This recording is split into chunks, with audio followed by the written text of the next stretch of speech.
അപ്പോൾ എല്ലാവർക്കും നമ്മുടെ 2 മിനിറ്റ് വീഡിയോ സീരീസിലെ 5ാമത്തെ വീഡിയോയിലേക്ക് സ്വാഗതം. ഇന്നത്തെ ടോപ്പിക് എന്ന് പറയുന്നത് പൊല്യൂഷൻ സെൻറ്ററിലെ തട്ടിപ്പുകളെ കുറിച്ചാണ് ഞാൻ പറയാൻ ഉദ്ദേശിക്കുന്നത്. റീസെൻ്റ്ലി എനിക്കൊരു പേഴ്സണൽ ഇൻസിഡൻറ്റ് ഇതുമായിട്ടുണ്ടായി. അപ്പോൾ അത് ഞാൻ നിങ്ങളുമായിട്ട് ഷെയർ ചെയ്യാം.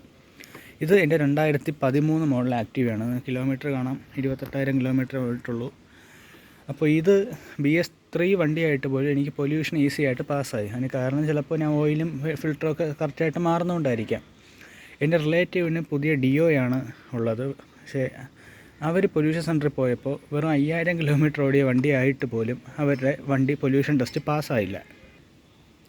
അവർക്ക് ഇതിനെപ്പറ്റി വലിയ ധാരണ ഇല്ലാത്തതുകൊണ്ട് പൊല്യൂഷൻ സെൻറ്റർ പറഞ്ഞ പോലെ തന്നെ വർക്ക്ഷോപ്പിൽ കൊടുത്ത് ഫിൽറ്ററും മറ്റു കാര്യങ്ങളൊക്കെ മാറി, ഓയിലും മാറിയെന്നാണ് തോന്നുന്നത്. ഇത് വിശദമായിട്ട് എനിക്കറിയത്തില്ല.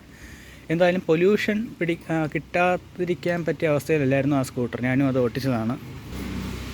അപ്പോൾ ഇന്ന് നിങ്ങളുടെ അടുത്ത് ഞാൻ പറയാൻ ഉദ്ദേശിക്കുന്നത് പൊല്യൂഷൻ സെൻറ്ററിൽ നമ്മളിങ്ങനെ പാസ്സായില്ലെങ്കിൽ നിങ്ങൾ എന്ത് ചെയ്യണം എന്നുള്ളതാണ്.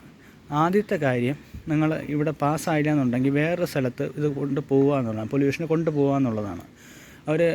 അവർക്ക് എന്തായാലും നമ്മളിത് പാസ്സായിട്ടില്ല എന്നവർക്ക് മനസ്സിലാവും. അപ്പോൾ അവർ വർക്കെല്ലാം ചെയ്തതെന്ന് ചോദിക്കുമ്പോൾ ചെയ്തു എന്ന് തന്നെ പറയുക. അല്ലാതെ അവർ പറയുന്നത് കേട്ട് പുതിയ വണ്ടിയിൽ പോയി ട്യൂണിങ് മാറ്റാനോ അവർ പറയുന്ന പോലെ ഫിൽറ്ററോ കാര്യങ്ങളൊക്കെ മാറ്റാനോ നിൽക്കരുത്. മാറിയിട്ടില്ലെങ്കിൽ മാത്രം മാറുക. നമ്മുടെ ഓണേഴ്സ് മാനുവലിൽ കൃത്യമായിട്ട് പറഞ്ഞിട്ടുണ്ട് ഏതൊക്കെ ഇൻ്റർവെല്ലിലാണ് നമ്മളെ വാഹനത്തിൻ്റെ ഫിൽറ്ററും മറ്റുമൊക്കെ മാറേണ്ടതെന്ന്. അപ്പോൾ അത് ചെക്ക് ചെയ്യുക. ആക്റ്റീവ 2013 മോഡലിൻ്റെ ഓണേഴ്സ് മാനുവൽ ഞാൻ യൂട്യൂബ് ചാനലിൽ ഇട്ടിട്ടുണ്ട്. നിങ്ങളുടെ കയ്യിൽ ആ ബുക്കില്ലെങ്കിൽ ഒന്ന് റെഫർ ചെയ്യാവുന്നതാണ്. ഈ ആഴ്ച തന്നെ 2024 മോഡൽ അല്ലെങ്കിൽ 25 മോഡലിൻ്റെ ഓണേഴ്സ് മാനുവൽ ഞാൻ യൂട്യൂബിൽ ഇടുന്നതാണ്. രണ്ടാമത്തെ കാര്യം, എന്തുകൊണ്ടാണ് പൊല്യൂഷൻ പാസ്സാവാത്തത് എന്ന് അവരോട് നേരിട്ട് ചോദിക്കുക.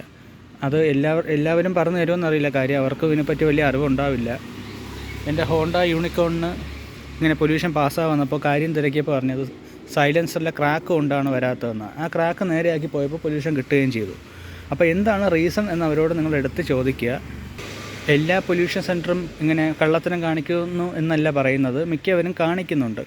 അപ്പോൾ നിങ്ങളിനി ചെയ്യേണ്ടത് നിങ്ങളുടെ വാഹനം പ്രോപ്പർലി സർവീസ് ചെയ്ത് വയ്ക്കുക. അതായത് ഫിൽറ്ററും ഓയിലും ഒക്കെ മാറേണ്ട സമയത്ത് തന്നെ മാറുക എന്നുള്ളത് മാത്രമേ നിങ്ങൾ ചെയ്യേണ്ടിയുള്ളൂ. അത് പൊല്യൂഷൻ കിട്ടാൻ മാത്രമല്ല, നമ്മളെ എൻവയോൺമെൻറ്റും നമ്മളെ വണ്ടിയുടെ ലൈഫിനും എല്ലാം, പ്രത്യേകിച്ച് എൻജിൻ ലൈഫിനും എല്ലാം പ്രോപ്പർലി സർവീസ് ചെയ്യുന്നത് നല്ലതാണ്.